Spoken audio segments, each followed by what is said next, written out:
Permanecen enterradas bajo la arena, como cápsulas del tiempo procedentes de otra época. Durante miles de años, el seco calor del desierto ha protegido las tumbas de la olvidada aristocracia de Egipto. Ahora están a punto de ser desenterradas.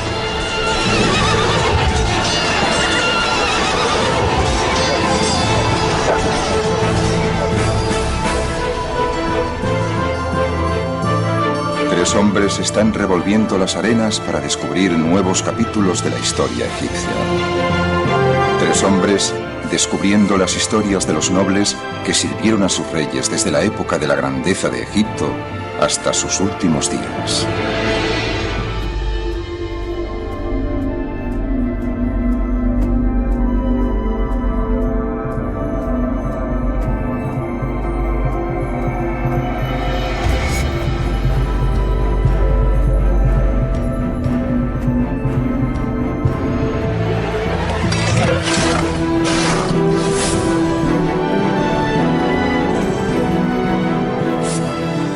Cuantas más momias tienes, más historias tienes sobre el antiguo Egipto.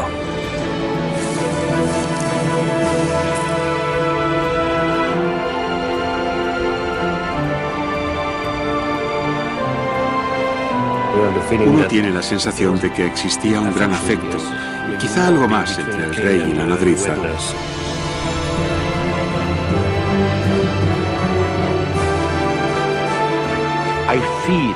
Tengo la impresión de que si miro a lo profundo de la tierra de Egipto aquí, puedo imaginarme que hay muchas tumbas llenas de oro sin excavar todavía.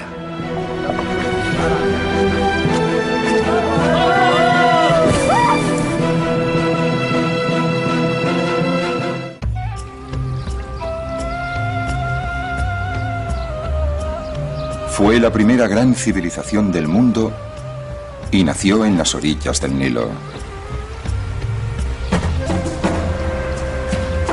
Egipto, en toda su gloria monumental. Todavía hoy abundan las imágenes de esos antiguos tiempos, a veces grandes, construidas para ser vistas, pero más frecuentemente pequeñas y escondidas.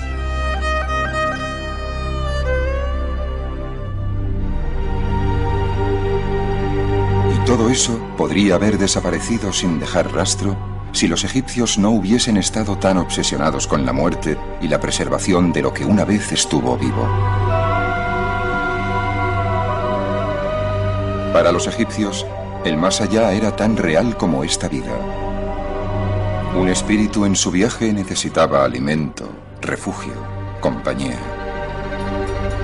Así que los egipcios llenaron sus tumbas con ofrendas y elementos decorativos que reflejaban el viaje del alma en la tierra. Esas tumbas aún tienen una historia que contar, si pueden ser encontradas. Al sur del delta, cerca de las orillas del Nilo, hay un lugar llamado Saqqara. Aquí, hace unos 5000 años, los egipcios construyeron su primera pirámide con la forma de una escalera hacia el cielo para albergar el cuerpo de un faraón.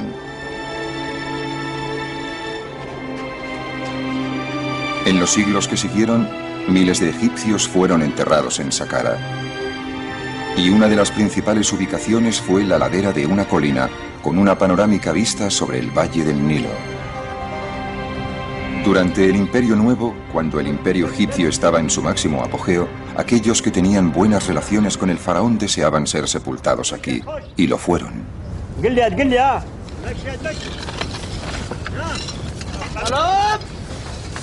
Hoy, esos hombres y mujeres están siendo desenterrados.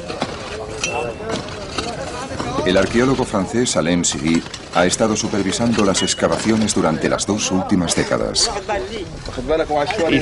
Si alguien me hubiese dicho hace años y años que yo pasaría tantos meses y años aquí, no le hubiese creído. Algunas veces me pregunto lo que estoy haciendo aquí, jugando con la arena y haciendo cosas así, cuando en realidad no soy un niño. Pero de repente me di cuenta de que estaba haciendo exactamente lo que soñaba.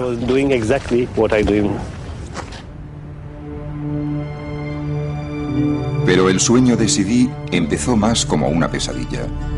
Los primeros sitios que excavó estaban llenos de momias de gatos, miles de ellas, restos de los cultos a animales que florecieron durante las últimas dinastías egipcias, cuando los gatos eran venerados y sacrificados por millones.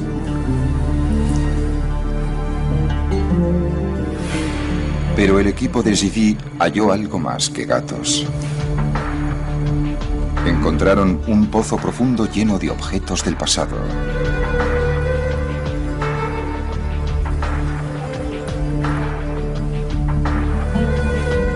Siguieron cavando más y más y más hondo.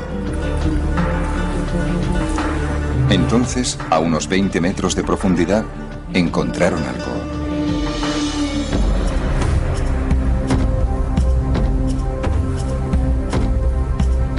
Dispersos entre los escombros, había indicios de que tras años de excavación habían llegado a la cámara funeraria.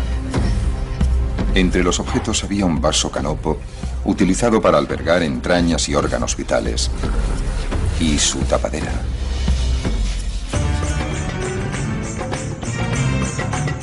El vaso estaba hecho de alabastro, pero mucho de lo que encontraron más tarde era de oro.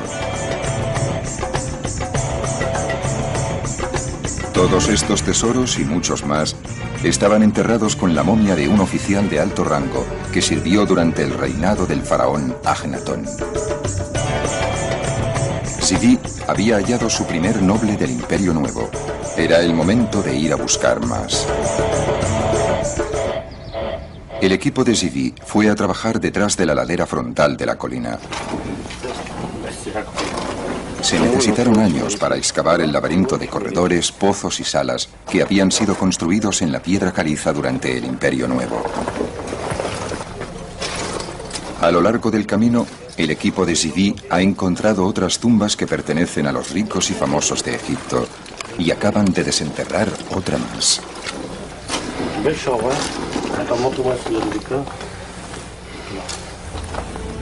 Cada sala tiene algo que contarnos, pero no siempre por escrito.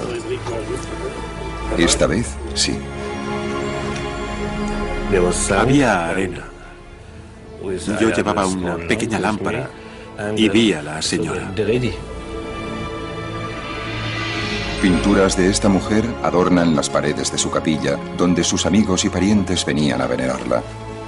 Su cuerpo debió ser enterrado en una parte más profunda de la tumba. Cuando los conservadores descubren otras paredes, salen a la luz más pinturas de la dama. Todo sugiere que se trataba de una mujer con influencia. Enseguida entendí que esta tumba pertenecía a una mujer. Esto es excepcional, porque esta tumba es enorme, o sea que ella era seguramente un gran personaje. Además, tiene un montón de títulos que demuestran que era muy apreciada. Estuve buscando su nombre y lo encontré aquí. La nodriza que alimentó la carne de Dios.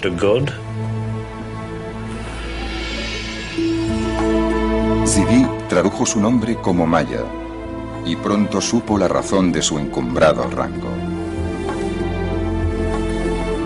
En una pintura, Maya está frente a un afeminado joven que lleva una toca de faraón. Este es el dios al que Maya había amamantado. Su nombre era Tutankamón, el faraón Tutankamón.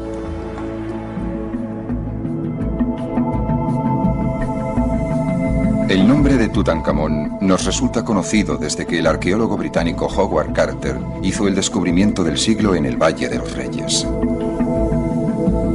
El 26 de noviembre de 1922, Carter se introdujo con una vela a través de una puerta que había estado sellada durante 3000 años y se llevó la sorpresa de su vida. Había encontrado la cámara funeraria de un faraón del Imperio Nuevo que murió antes de su 20º cumpleaños. Pero a diferencia de la mayoría de las tumbas reales descubiertas en el pasado, esta no había sido saqueada. Sala tras sala, un despliegue de tesoros inimaginables esperaban a ser contemplados por sus ojos.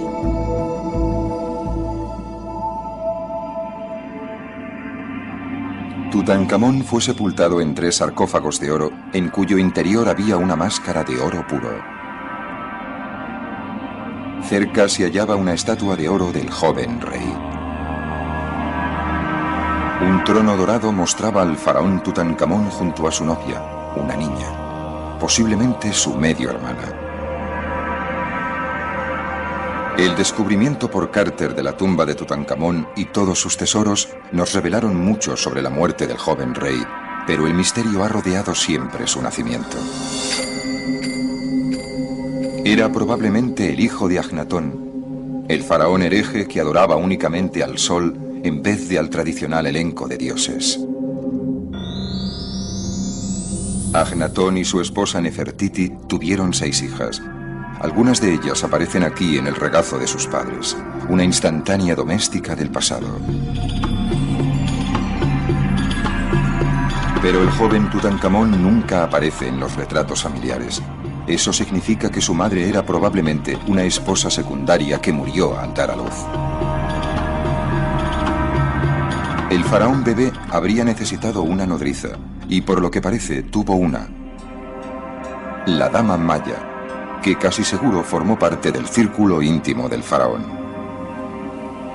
Una nodriza real en la 18ª dinastía no es solamente una niñera, sino una mujer de la corte, porque dar la leche, alimentar la carne del dios, el rey, es algo que desde luego no todo el mundo puede hacer.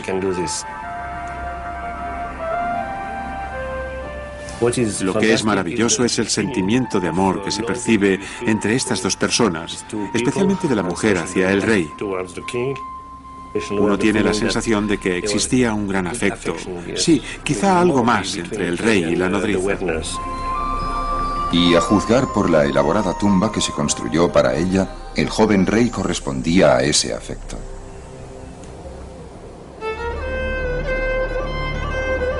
Si bien la mayoría de los nobles egipcios eran enterrados más cerca del Nilo que nadie, la gente que servía al faraón en la periferia del imperio también necesitaba tumbas, incluso si estaban destinados en mitad del desierto.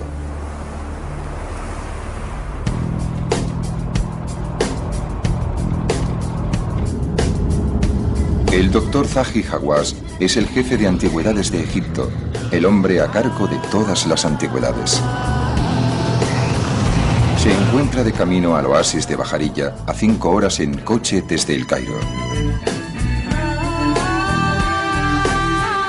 Durante miles de años, el oasis fue una isla de verdor en un mar de arena. Y hoy no es muy diferente, excepto por la moderna ciudad que ha sustituido al antiguo emplazamiento.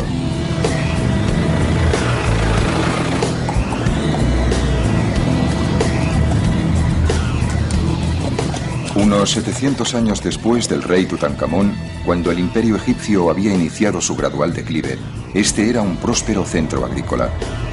Así que había mucho dinero para gastar en lujosas tumbas. Los habitantes de la localidad son conscientes de que viven encima de un posible arsenal de antigüedades y han ideado un nuevo sistema para llegar hasta ellas. Cuando llegas a una población como esta, oyes rumores. Si hay una tumba, significa tesoros, oro. El rumor pasa de uno a otro y crece en la ciudad. Y por eso la gente quiere construir sus casas encima de los tesoros de los faraones. Una casa construida directamente encima de una tumba proporciona al emprendedor propietario de la misma la oportunidad de cavar en su propio terreno cada vez que necesita algo para vender en el mercado negro, siempre hambriento de antigüedades. Esta práctica ha continuado hasta la actualidad y Zahi Hawass quiere acabar con ella. Así que ha tomado una polémica decisión: ordenar el derribe de algunas casas.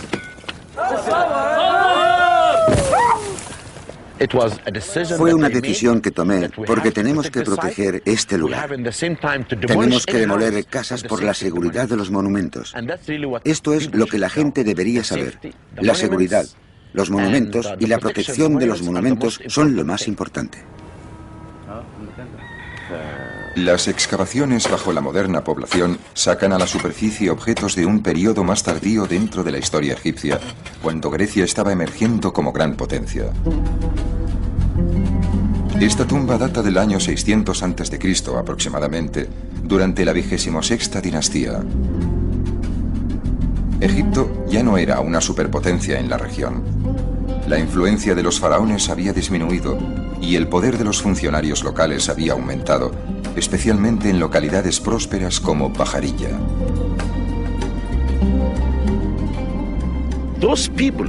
Esa gente podía hacerse estas bellas tumbas porque eran ricos. Si uno observa el tamaño de la tumba y las pinturas, encuentra que son iguales a las de cualquier tumba situada en el Valle de los Reyes. Una de las fuentes de riqueza de Bajarilla era el vino de dátiles, codiciado en todo el mundo mediterráneo.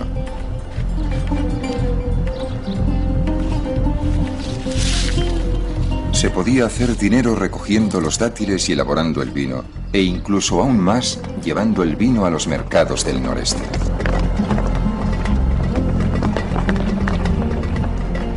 Cada mes, como mínimo, había una gran caravana de burros yendo desde aquí a lo largo de los más de 300 kilómetros desde Bajarilla hasta el centro de Egipto.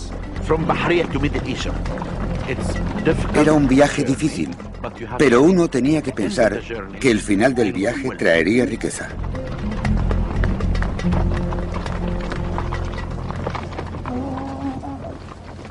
Una de las personas que prosperó fue el gobernador de Bajarilla, otro noble que había servido al faraón. Su tumba fue descubierta en 1999. Las inscripciones de las paredes de la tumba nos proporcionan nuevos conocimientos sobre el papel de un administrador provincial en la época en que el imperio se dirigía lentamente hacia su final. Este en concreto se veía por lo visto a sí mismo casi como un igual al faraón.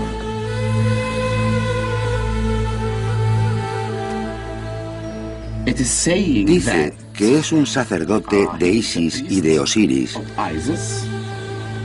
y su nombre es Zed-Hons-Wez-Ang, y está frente al gran dios. Y aquí muestra que será un rey en la otra vida, porque Osiris sostiene los instrumentos propios del gobernante aquí.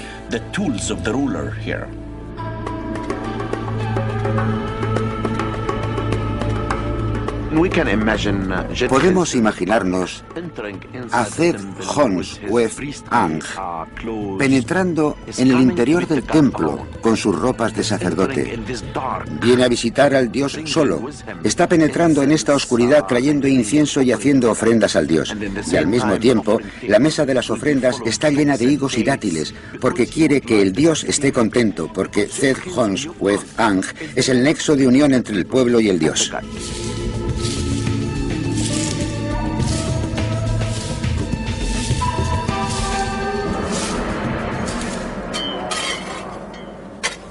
Ahora, Zahi Hawass está buscando la tumba de la esposa del gobernador.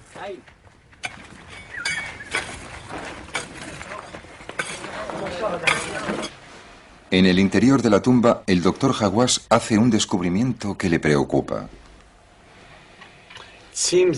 Parece que tenemos un gran problema aquí que no imaginé antes, y que es la existencia de este agujero, que creo que puede significar que, durante el periodo romano, los ladrones entraron a través de él y robaron la mayor parte de los objetos. O sea que, seguramente, no vamos a encontrar nada en esta sala. Y esto es malo, porque necesitamos encontrar objetos para averiguar para qué se usaba en realidad esta habitación. Pero los ladrones no cogían siempre todo cuando saqueaban una tumba, especialmente si en apariencia no tenía ningún valor. Alabastro. Zahi Hawass cava un poquito él mismo y al final su esfuerzo es recompensado.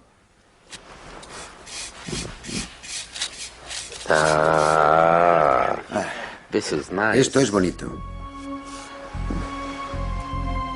Eh. 「 Oh. え Oh. ー Oh. えー Oh. Es un vaso canopo. Se trata de la tapa de un pequeño vaso canopo, el recipiente que normalmente se enterraba con la momia. Para un ladrón no era nada. Para el doctor Hawass significa que puede estar cerca de encontrar a la esposa del gobernador.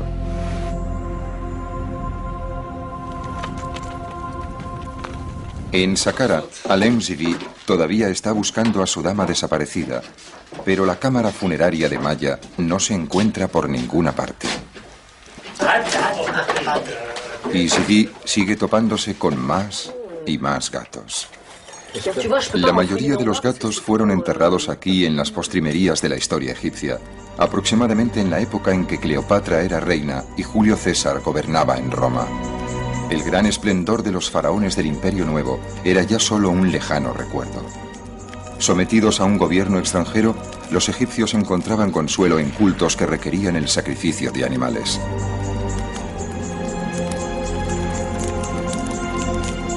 Uno de los cultos más populares de este tipo era el dedicado a Bastet, la diosa gato.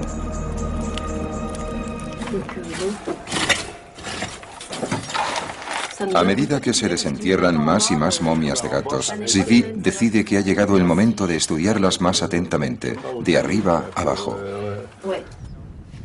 La tarea recae en expertos de otro campo, los radiólogos Martin y Roger Lichtenberg.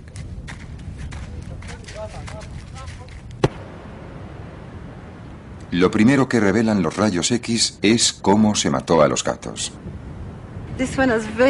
Este tiene un bonito cráneo.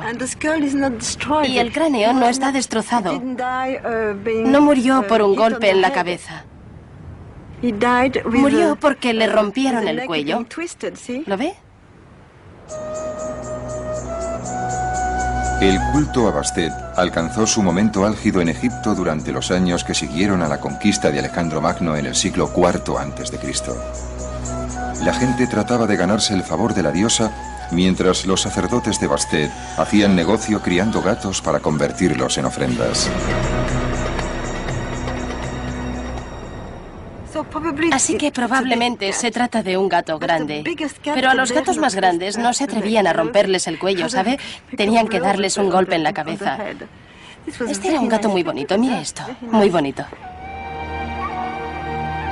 Después de matar a un gato, se le sometía al tradicional ritual egipcio de la momificación.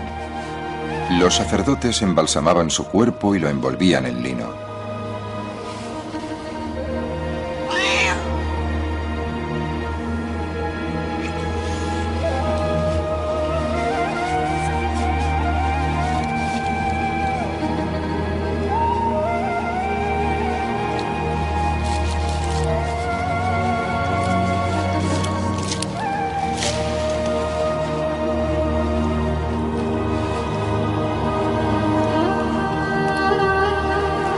Finalmente, lo colocaban en una de las tumbas.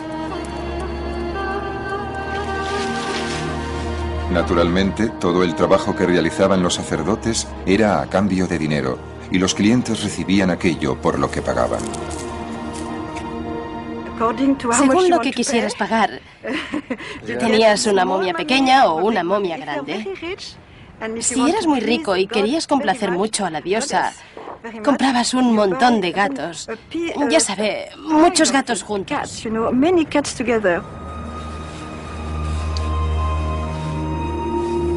Pero los rayos X sugieren que los sacerdotes hacían trampas a veces. Esto es una momia también, una momia pequeña, pero no es una momia completa. Pusieron solo un hueso dentro. No es un cuerpo completo, ¿es un cuerpo completo? Un montón de huesos revueltos. Son un montón de huesos revueltos, ¿de acuerdo? Solo un montón de huesos revueltos. Y una cuarta parte de las momias eran momias falsas. No hay nada dentro del envoltorio. Pero si los sacerdotes eran timadores o si se trataba simplemente de escasez de gatos, no se sabe.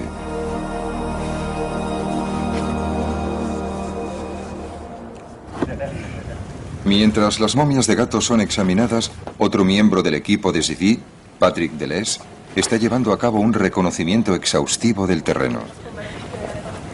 No podemos mirar este lugar solo desde fuera. Tenemos que imaginárnoslo, ver cómo es desde dentro, y ahora solo tenemos una primera impresión. Cada cámara es medida con precisión y su situación en el interior del complejo funerario es determinada con toda exactitud. Tenemos galerías, pozos, capillas. A veces encontramos tumbas con diferentes niveles. Es un conjunto de tumbas y de monumentos subterráneos muy complejo el que se esconde aquí detrás. Y es muy difícil hacerse una idea desde fuera. A partir de las mediciones, es posible saber cómo debía ser la tumba de la nodriza del faraón Tutankamón cuando se construyó. Sus rasgos más destacados son su tamaño y su complejidad.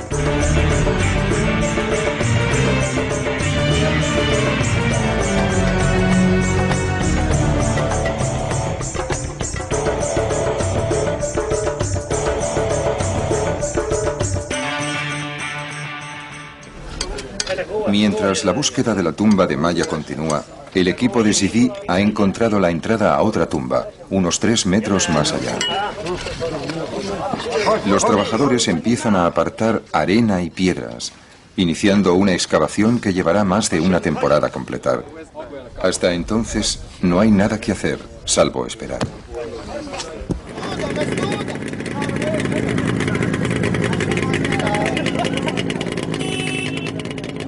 Unos 320 kilómetros hacia el oeste, en Bajarilla, la búsqueda de la esposa del gobernador ha dado resultados. Los trabajadores de Zahi Hawass han encontrado otro sarcófago bajo los escombros. Tal y como esperaba, pertenece a la esposa del gobernador, una mujer llamada Nas. A primera vista, sus temores de que la tumba hubiese sido saqueada en el pasado parecen confirmados. Pero cuando los restos son examinados con detalle, otra historia sale a la luz. Se descubren más de 100 objetos, y la mayoría de ellos son de oro. Estos son algunos de los tesoros que hemos hallado, y son muy bonitos, como este. Se lo ponían en las uñas, así.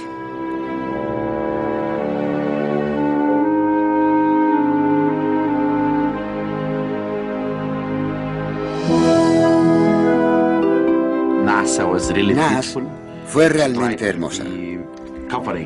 Trató de que se cubriera su cuerpo con oro y puede vivir felizmente en el más allá. Y así es como encontramos muchas piezas bonitas, y algunas tienen incluso la forma de lo que a mí me parece un escarabajo. Pero la interesante es esta. ¿Sabe usted? Abrían por un lado y sacaban todo lo del interior del cuerpo de su sitio. Aquí es donde cubrían la zona momificada con esta pieza de oro tan bella. Y esta es pesada. La ponían bajo la lengua. Y esta es mi pieza favorita. Me gusta mucho. Mire esto. Ella puso el nombre del rey en su corazón, porque él era el protector de Egipto.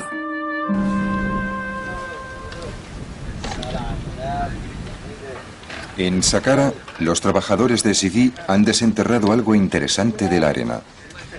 Una estructura rectangular construida hace miles de años, directamente frente a la colina. Es una capilla en parte construida y en parte tallada en la roca. Y la gran sorpresa fue descubrir el magnífico estado de conservación de esta pared. Así que abro el telón. No es un espectáculo. La razón de que la cortina esté aquí no es para un espectáculo, sino para proteger la pared contra el polvo y los visitantes y todo eso. Pero, desde luego, lo hace aún más espectacular. Lo puede ver ahora.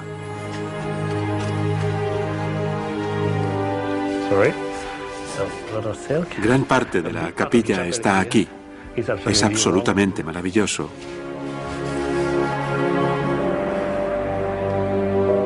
Quien quiera que sea la persona para la que se construyó esta capilla, era alguien importante.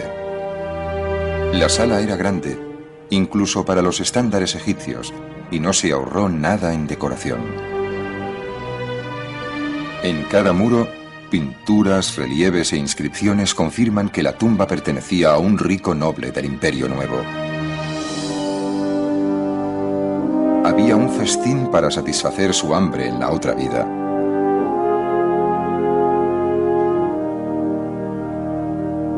Y servidores para colmar todos sus deseos.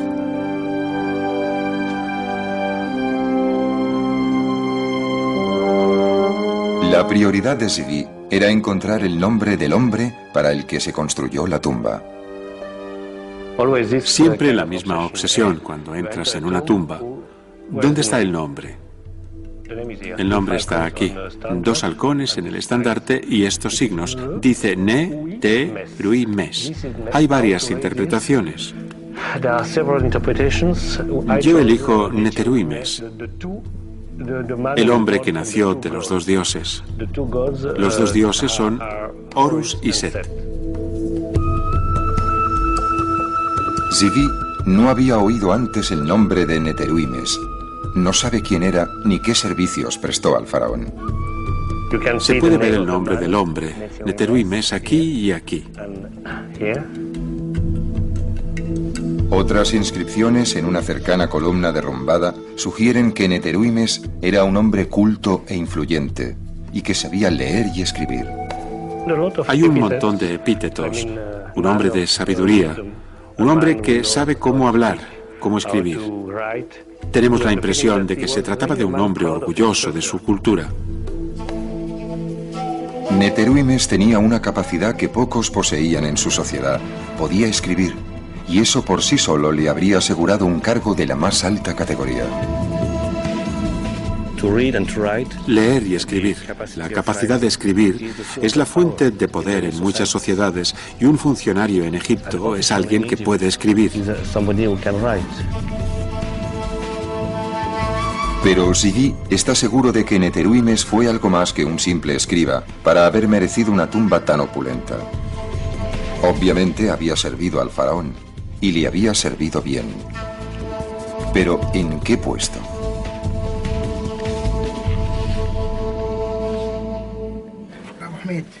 Mientras Zivi reflexiona sobre esta cuestión, los trabajos de excavación continúan en el extremo de la cámara.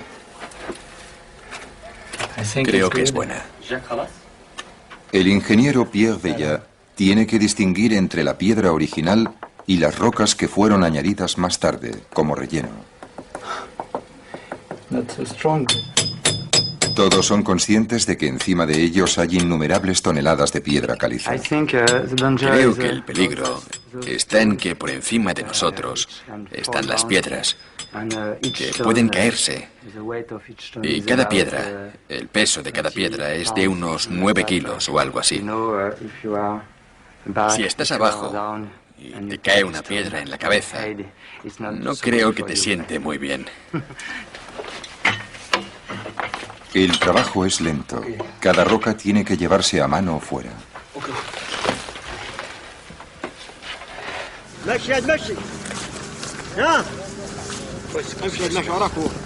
Pero finalmente se abren paso y encuentran algo.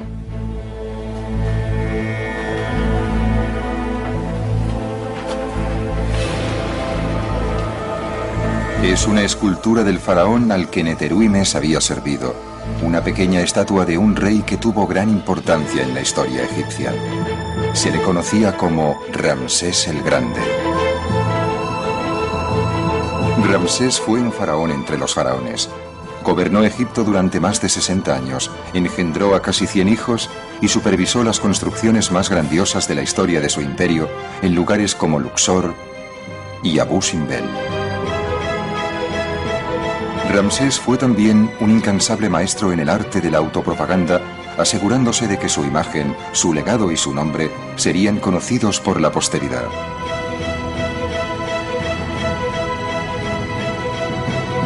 El hecho de que Neteruimes hubiese trabajado para el más grande de todos los faraones constituye un dato vital, y otros descubrimientos seguirían a este.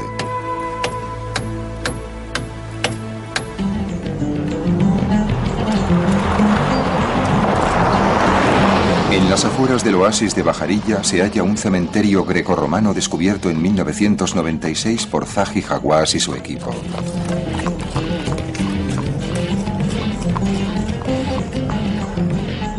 El doctor Hawass ha vuelto a ver cómo progresan las excavaciones. Ha designado al arqueólogo egipcio Tarek El Awadi para supervisar los trabajos. El cementerio cubre unos 22 kilómetros cuadrados, cubiertos en su totalidad por toneladas de arena. En cualquier sitio en que uno excave se encuentra una tumba, eso está claro. Si miras al suelo, en todas partes encontrarás señales de pequeños montículos. Si tienes un montículo que tenga algún tipo de objeto como cerámicas, quiere decir que hay algo debajo. Y por lo tanto, si miras en esa zona y excavas un poco en la arena con las manos, encontrarás la entrada de la tumba. Entonces empiezan las excavaciones. Y lo más importante cuando excavas es que tienes que tener cuidado porque debajo hay momias.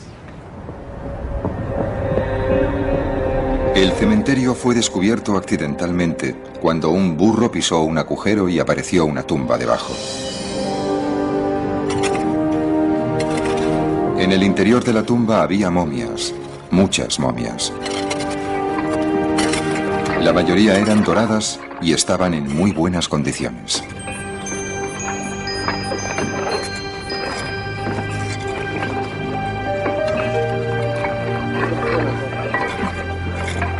El doctor Hawass autorizó una búsqueda más extensa y las momias doradas siguieron apareciendo.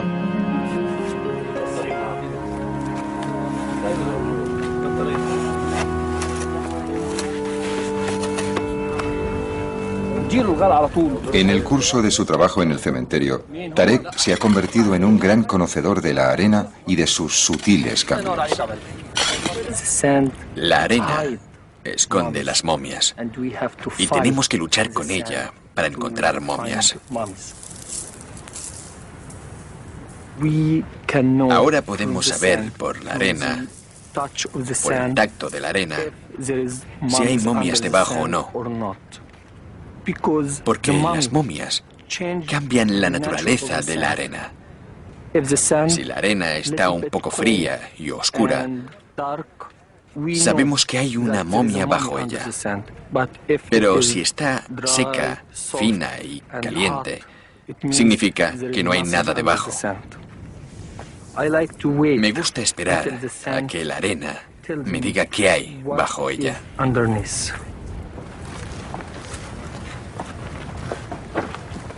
Tarek ha hecho algunos nuevos descubrimientos y Zahi Hawass está impaciente por verlos.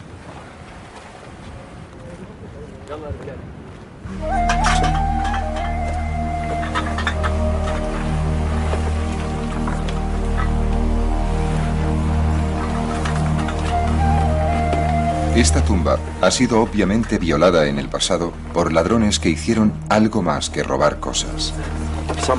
Algunas personas entraron y trataron de romper las cabezas de todas las momias. Es muy extraño. Puede ver aquí todas las momias sin cabeza. Mire esta momia de niño, está sin cabeza. Detrás de mí, la cabeza fue cortada. Y esta también, la cabeza fue cortada. Parece que alguien, quizás en la antigüedad o quizás en los tiempos modernos, buscaba algo en el interior de las momias.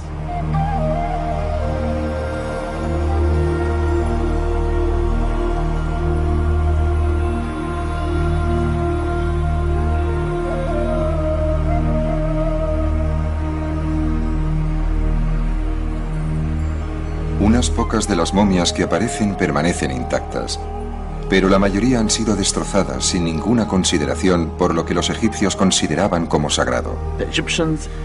Los egipcios vinieron aquí, excavaron este recinto en la roca, momificaron sus cuerpos, gastaron dinero en ellos, pensaban que aquí yacería su cuerpo y descansaría, un más allá bueno.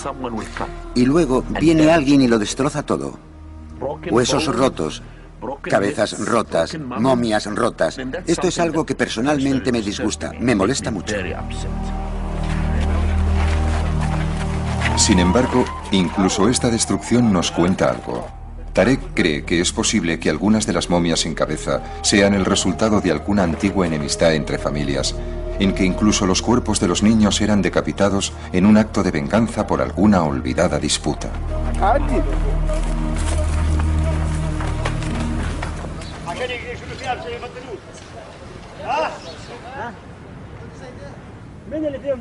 En Saqqara se continúan sacando piedras de la tumba y el equipo de Zivi ha hecho un nuevo descubrimiento. Justo detrás de la pequeña escultura de Ramsés y unida a ella encuentran otra estatua.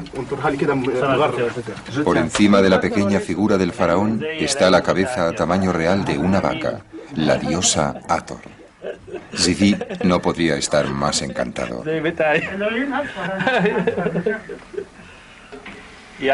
Me ha preguntado si los ojos de la vaca son verdes o azules. Yo digo que son igual que tus ojos, hermosos. En una de sus numerosas formas, Hathor era una protectora de los muertos que estaba allí para garantizar que Neteruimes tuviese un paso seguro al más allá.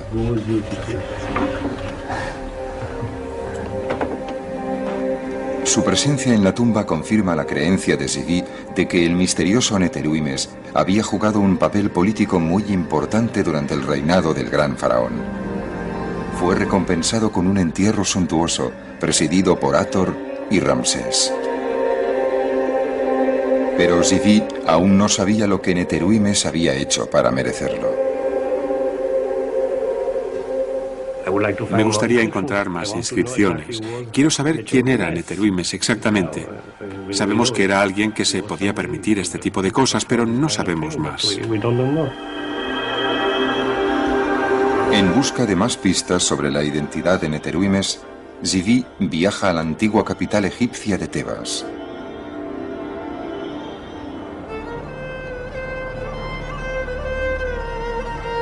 Hoy se llama Luxor y está llena de monumentos construidos por Ramsés en su propio honor, así que es posible que se mencione a Neteruimes en algún lugar.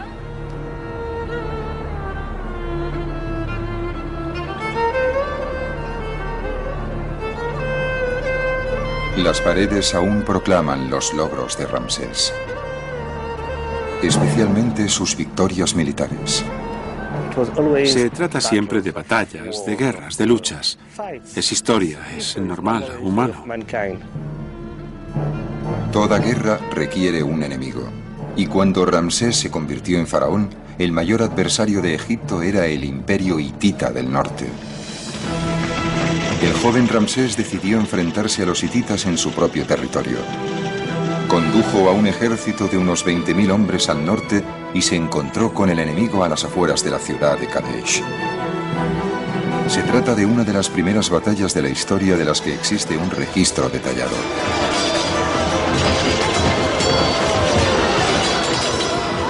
Los espías hititas condujeron a los egipcios a una emboscada. Ramsés y unos pocos centenares de sus hombres fueron separados del resto del ejército e inmovilizados cerca del río Orontes. Era una situación desesperada, hasta que una división de reserva de la infantería egipcia lanzó un contraataque, llevando al enemigo hasta el río y rescatando a su faraón. Ramsés regresó a Egipto e inmediatamente proclamó una gran victoria.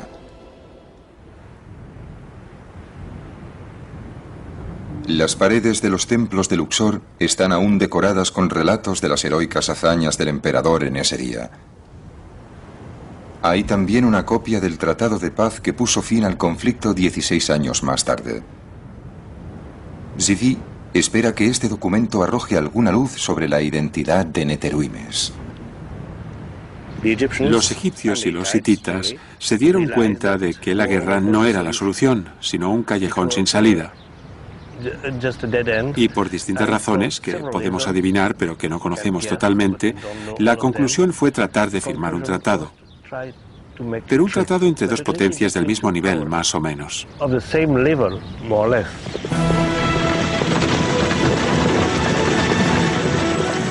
Las negociaciones fueron largas y complicadas, pero terminaron con un acuerdo y con la firma de un tratado de paz que expresaba los términos del mismo. 3 enviados egipcios se reunieron con 3 diplomáticos hititas para llevar una copia del tratado a la capital egipcia.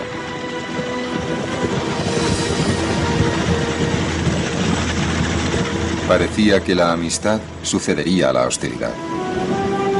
Cada parte se comprometía a no atacar primero a la otra. En caso de ataque por una tercera parte, formarían una defensa común. Habría un intercambio de prisioneros y un pacto de extradición. El tratado fue grabado en una tabla de plata en escritura cuneiforme y presentado al faraón. Ramsés, a su vez, lo hizo grabar en las paredes de los templos de Tebas.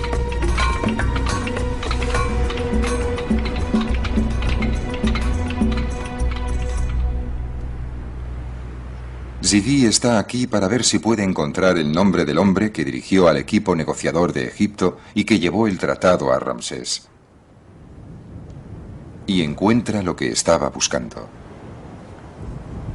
Puedo ver las palabras enviados. Y después está la cabeza de un halcón, quizás.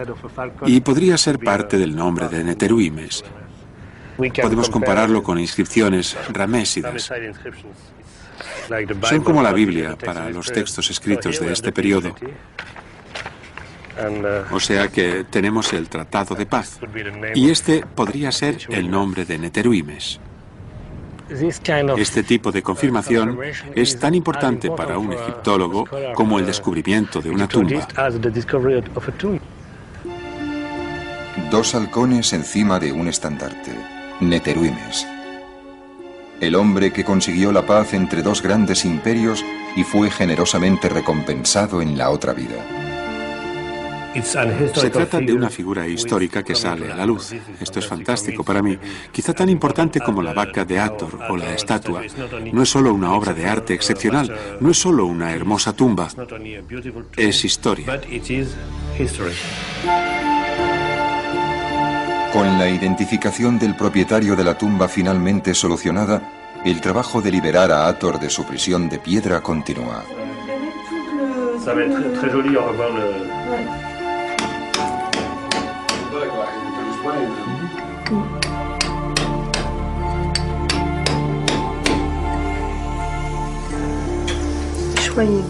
Anne Liegey inyecta un adhesivo en la piedra para preservar las finas capas de pintura de 3000 años de antigüedad.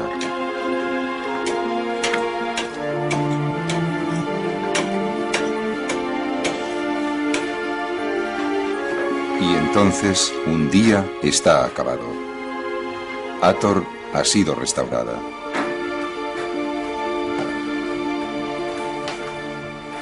Esta es la vaca más bonita que he encontrado nunca y que nunca encontraré, estoy seguro. La diosa Hathor en forma de vaca, que tiene hermosos ojos, un poco tristes. Para mí la mezcla entre salvaje y dulce es algo extraordinario. Y aquí, aunque solo sea una vaca, hay algo, si puedo decirlo, muy humano. Para Alain Zidi, el trabajo de esta temporada ha terminado.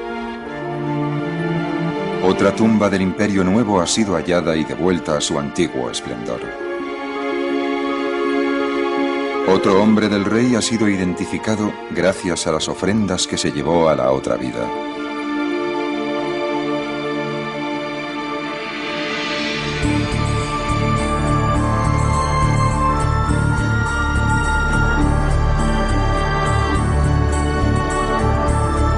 El trazado de otra tumba se añade al plano del complejo funerario. Y el próximo año será el momento de extraer otra capa de arena.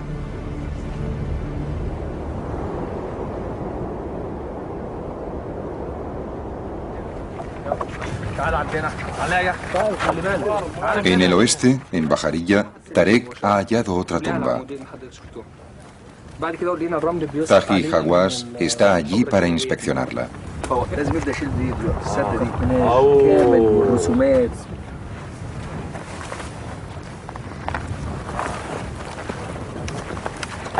Esta es la momia más bonita que haya visto nunca.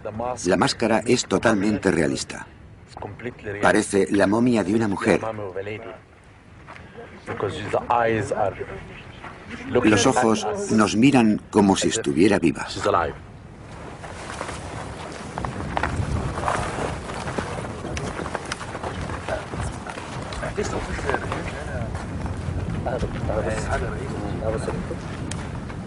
Soy un hombre afortunado porque he encontrado esta tumba. Es algo increíble.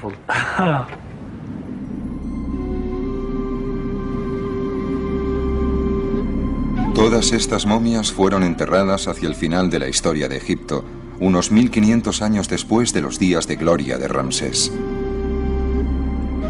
La civilización, que había perdurado 3000 años, casi había llegado a su fin.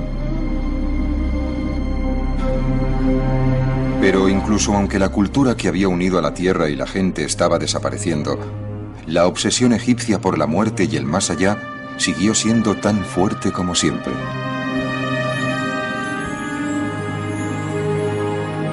Lo que antes había sido una prerrogativa de los faraones y luego de sus servidores, fue adoptada con el tiempo por las clases altas y medias.